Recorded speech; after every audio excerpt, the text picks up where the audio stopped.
Our Work and Welfare Subcommittee hearing will come to order. I want to welcome everybody here today. The title of our hearing is Aging Out is Not a Plan, Reimagining Futures for Foster Youth. And a special thank you and welcome to our witnesses here today. Before we begin, I want to welcome any delegates that are here shadowing members of Congress as part of Foster Youth Shadow Day, which is organized by the Bipartisan Congressional Caucus on Foster Youth.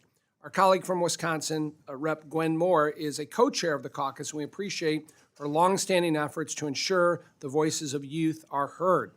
My name is Darren LaHood, and I represent Illinois' 16th District, which covers much of central and northwestern parts of Illinois. Today's hearing continues the subcommittee's tradition of bipartisanship to support vulnerable children in America and improve outcomes for families. As chairman of the Subcommittee on Work and Welfare, I'm deeply proud to have worked last Congress with Ranking Member Danny Davis and members of the committee to reauthorize Title IV-B. By passing the law, the bipartisan, quote, Supporting America's Children and Families Act, unquote, was the law that went into effect last year. That law included a number of policies specifically focused on youth, including extending eligibility for services until age 26, ensuring foster youth have individualized plans that account for their mental health needs, and promoting state youth advisory boards. We know more work remains to be done and look forward to working this Congress to modernize and enhance the John H. Chafee Foster Care Program. Created in 1999, Chafee provides current and former foster youth with independent living services and other supports to help them gain employment, obtain housing, and create meaningful connections with adults. Chafee also makes available education and training vouchers, which offer current and former foster youth up to $5,000 for the costs of higher education. A young person's transition to adulthood is a pivotal moment in their life.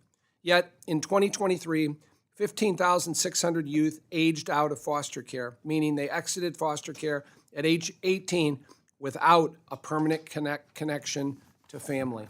Aging out is not a plan. Foster youth who age out are one of the most vulnerable populations in this country and are disproportionately more likely than their peers to have negative outcomes. Some refer to foster youth as, quote, a highway to homelessness, unquote. Alarming data shows that approximately 25% of former foster youth experience homelessness within 4 years of leaving foster care. Other concerning data found that only 79% of foster youth obtained a high school diploma compared to 92% of their peers.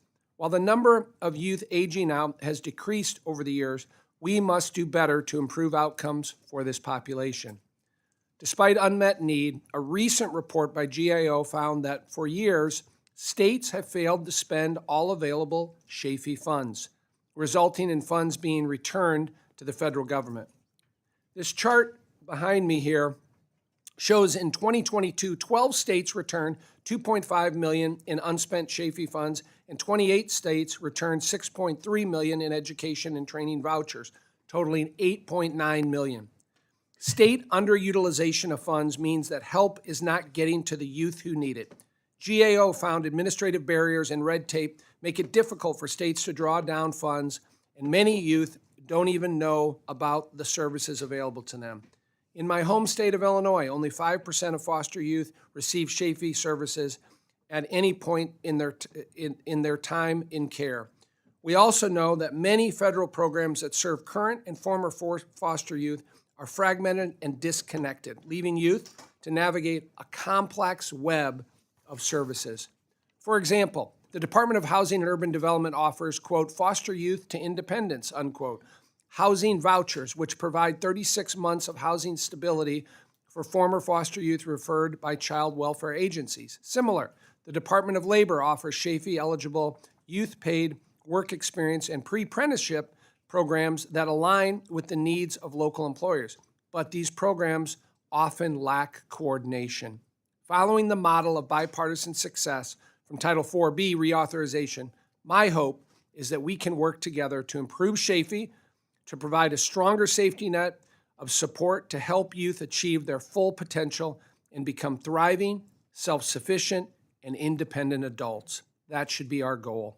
I want to thank our witnesses for being here today to exemplify the voices of foster youth in our country and to highlight innovative programs.